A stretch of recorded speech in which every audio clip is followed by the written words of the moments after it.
Bonjour, je m'appelle Martial. Je vais vous présenter les membres de ma famille. Nous vivons à Paris, dans le 18e, dans un espace petit de 11 mètres carrés. Nous sommes 5.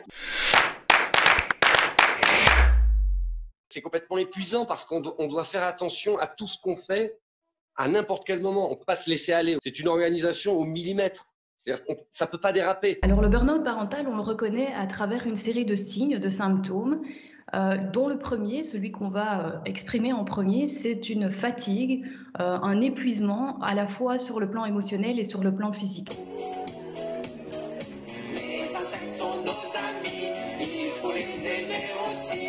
Comme nous, ils ont eu l'âme, comme paquet de mouchards. Bien sûr, beaucoup d'entre nous éprouvent des fois un soulagement à ce que les enfants soient couchés le soir, mais ce qu'on va trouver chez les parents en burn-out, eh bien, c'est que ces différents signes d'épuisement, de distanciation, de saturation, de perte de plaisir, eh bien, sont présents pour la plupart tous les jours. Et donc, c'est cette fréquence qui entraîne en fait une souffrance très importante dans le rôle parental. What? Fuck off! I'm on live telly! Fuck off out of it! Stay out of my office! On a écrit avec les enfants une charte du confinement. Dans notre charte, il y a écrit que les parents ont le droit de s'énerver une fois par semaine. Mais ils doivent s'excuser après. Hein. Et ça permet de dire « Oula, attends, tu t'es déjà énervé hier, là c'est terminé pour la semaine. » Si les parents sont un peu trop, comme on dit vulgairement, sur les nerfs, ça va être un petit peu plus compliqué. Et donc là, les enfants seront, là aussi, comme on dit habituellement, un peu plus turbulents. Ils nous font des caprices, ils râlent, ils pleurent, ils nous font péter des plombs. Donc voilà, et en fait, ça veut dire qu'ils se sentent en sécurité et ils peuvent se permettre d'exprimer toutes ces émotions qui sont difficiles à gérer.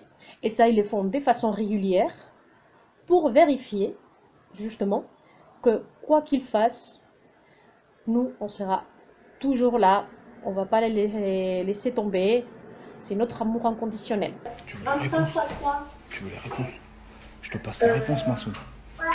Vas-y, on va prendre la maîtresse prête. T'as juste à rajouter un 0. Oui, ça fait 50.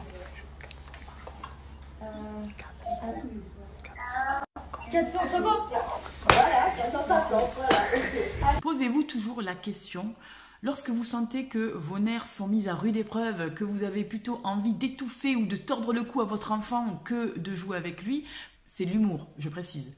Posez-vous cette question. Qu'est-ce que vous avez envie que votre enfant dans 10 ans ait retenu de ce confinement ?